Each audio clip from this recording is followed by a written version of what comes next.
నంద్యాల జిల్లా పచ్చర్లలో ఎమ్మెల్యే భూమా అఖిలప్రియ పర్యటించారు. గ్రామాభివృద్ధి, గిరిజనుల సమస్యలతో పాటు అటవీ ప్రాంత అభివృద్ధిపై అధికారులు, గ్రామస్తులతో కలిసి ఆమె సమీక్షించారు. పచ్చర్లలో 20 లక్షల వ్యయంతో నిర్మిస్తున్న సీసీ రోడ్డు పనులను భూమి పూజ చేశారు. అనంతరం నల్లమల జంగిల్ సఫారీ క్యాంపును సందర్శించిన ఎమ్మెల్యే ఈ ప్రాంతాన్ని ప్రముఖ పర్యాటక కేంద్రంగా తీర్చిదిద్దుతామని చెప్పారు. అటవీ నిబంధనలు పాటిస్తూనే చెంచు గిరిజనులకు ఎలాంటి ఇబ్బందులు లేకుండా చర్యలు తీసుకుంటామన్నారు. సిరివెల్ల మండలం పచ్చర్ల గ్రామంకి రావడం జరిగింది.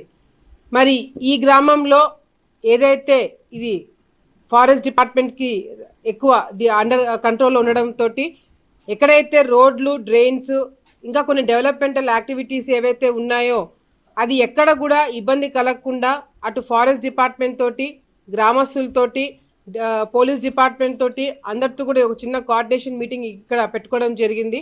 మరి డిఎఫ్ఓ గారు కూడా చాలా క్లారిటీగా, ఆయన కొత్తగా వచ్చారు చైతన్య గారు, ఆయన కూడా చాలా క్లారిటీగా ఎక్కడ కూడా చెంచులు ఇబ్బందులు పడకుండా, లోకల్స్ ఇబ్బంది పడకుండా అన్ని విధాలుగా కూడా రూల్స్ పాటిస్తూనే ఎవరు ఇబ్బంది పడకుండా అన్ని విధాలుగా కూడా వాళ్ళకి సహకరిస్తామని చెప్పి డిఎఫ్ఓ గారు కూడా చాలా క్లారిటీగా ఈరోజు గ్రామస్తులకి ఒక మెసేజ్ ఇవ్వడం జరిగింది.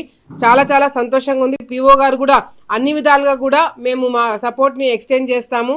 ఎవరైతే చెంచులు ఆర్థికంగా ఇబ్బందుల్లో ఉన్నారో వాళ్ళకి ట్రైనింగ్ ప్రోగ్రామ్స్ ఇచ్చి వాళ్ళకి వాళ్ళ